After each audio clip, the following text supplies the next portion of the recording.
நவ கிரகங்களில் சனீஸ்வரன் என்ற கிரகமே இல்லையாம். அது மனிதர்களாலே உருவாக்கப்பட்டதாம். இதுவே சரி. பொதுவாக கிரகங்கள் என்றாலே நமக்கு மனதில் கொஞ்சம் பயம், அதிலும் சனி என்றால் மிகவும் பயம். சனி பெயர்ச்சி வந்தாலே போதும், முதலில் நம் ராசிக்கு எப்படி இருக்கிறது என்றுதான் பார்ப்போம். பொதுவாக சனி பெயர்ச்சி என்றாலே நாம் நினைவிற்கு வருவது திருநள்ளாறு மட்டும்தான். சனி பெயர்ச்சி என்றாலே நம் ராசியில் சனீஸ்வரன் எந்த நிலையில் பார்க்கிறார் என்றுதான் நமக்கு தோன்றும். சனீஸ்வரரும் யமனும் சகோதரர்கள். இவருடைய தந்தை சூரியன். சனீஸ்வரன் எங்கே செல்கிறார், எப்படி பார்க்கிறார் என்பது மிக மிக முக்கியமானது. சனி என்பது மிகவும் மந்தமான கிரகமாகும். மந்த கிரகம் என்றால் அவர் மந்தமானவர் என்று அர்த்தம் இல்லை. எவர் ஒருவர் உழைக்காமல் சோம்பேறியாக மந்தமாக இருக்கிறாரோ அவரையே சனீஸ்வரர் பிடித்துக் கொள்வாராம். நவ கிரகங்களில் மிகவும் முக்கியமான கிரகம் என்று கூறுவதே சனி என்ற கிரகம்தான். முதலில் சனியை சனீஸ்வரன் என்று கூறுவதே தவறா. அவருடைய பெயர் சனைஷ் சரண் என்றுதான் கூற வேண்டுமாம்.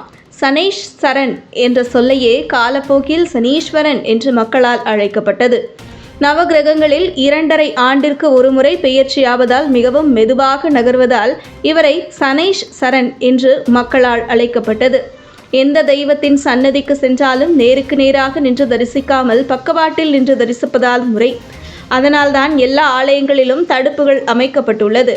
இறை மூத்தத்திற்கு முன்னால் பணிவு என்பதும் நான் உன்னை சரணடைந்து விட்டேன், என்னை காக்க வேண்டும் எனவும் கடவுளை மனதில் நினைத்து வணங்க வேண்டும். பணிவுடன் இன்று செய்யும் பிரார்த்தனையே பலிக்கும். சனியை நேராக நின்று வணங்கினால் அவருடைய பார்வை நம் மீது பட்டுவிடும்.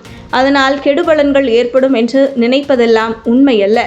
நாம் நேராக நின்று வணங்கினாலும் வணங்காவிட்டாலும் அவரவர் பார்வை நம்மீது பட வேண்டிய நேரத்தில் பட்டுதான் ஆகும். தன்னுடைய பணியை செய்வதில் சனீஸ்வரனை முதன்மையானவர். அவர் பார்வையால் நன்மை என்பதும் நடக்கும். சனி கொடுக்க எவர் தடுப்பார் என்ற பழமொழியும் உண்டு.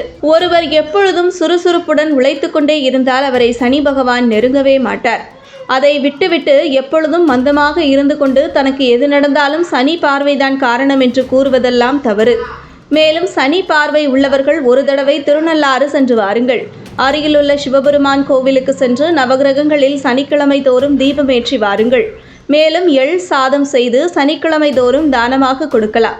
சனியின் பார்வை ஒருவர் மீது பட்டால் அவரை எண்ணங்களில் இருந்து திருத்தி நல்வழிக்கு கொண்டு செல்வார். பிறகு அவருக்கு தேவையான நல்லதை செய்து விலகுவார். சவால்னு பார்த்தீங்கன்னா இந்த ஓலா ஊபர்லாம் இருந்ததுனால எங்களுக்கு பெரிய சவாலே அவங்க தான். ஏன்னா நம்ம ஒரு இடத்துல போய் கை நீட்டி போட்டாங்கன்னா சவாரி போட்டாங்கன்னா ஒரு இடத்துல 50 ரூபா கேட்குறோம். அந்த ஓலாக்காரங்க என்ன பண்ணுறாங்க, அவங்க சம்பாதிக்கிறதுக்கு அதில் 30 ரூபா கொடுக்குறேன் 40 ரூபா கொடுக்குறேன்னு எங்கள் வயிற்றுல அடிக்கிறாங்க. ரெண்டாவது அந்த சவாரி எங்களுக்கு கிடைக்கிறது இல்லை. ஏன்னா எங்கே பார்த்தாலும் இப்போ ஆண்ட்ராய்ட் ஃபோன் வந்துச்சு. அதனால் ஃபோன் மூலிமா தான் ஓடிட்டு இருக்காங்க தவிர எங்களுடைய நிலைமை அவங்க யூஸ் பண்ணிக்கிறதுல. ஏதோ கிடைக்கிற சவாரியை வச்சு பார்த்துப்போம். நான் ஸ்கூல் சவாரி தான் மோஸ்ட்லி ஓட்டுறேன். அதனால் அந்த சவாரியை ஃபர்தராக பண்ணி மாதம் எவ்வளோன்னு வாடகை கட்டுறதோ மளிகை சாமான் கட்டுறதோ வாங்குறதோ அதை வச்சு நான் லைஃப் ஓட்டிப்பேன். இந்த மே மாதம் தான் எனக்கு ரொம்ப கை கடிச்சிது. இந்த 1ஆம் தேதி எப்படா பிறக்கும் கடவுளே அப்படின்ற மாதிரி இருக்குது. ஏன்னா பசங்களுக்கும் ஃபீஸ் கட்ட முடியல, ரொம்ப கஷ்டம். நான் அப்படி இல்லைனாலும் என் பிள்ளைங்களை நான் கவர்மெண்ட்டில் போடாமல் ப்ரைவேட்லேயே தான் படிக்க வைக்கிறேன். இது போன்ற முக்கிய நிகழ்வுகள், அரசியல் தகவல்களை ஆழமாக மாறுபட்ட கோணத்திலும் அறிந்து கொள்ள மறக்காமல் பாரத் மெயில் 24 பக்கத்தை பின்பற்றிக் கொள்ளுங்கள். உங்கள் ஒவ்வொரு ஆதரவும் இது போன்ற பல நிகழ்வுகளின் பின்னணியை அறிய உதவும்.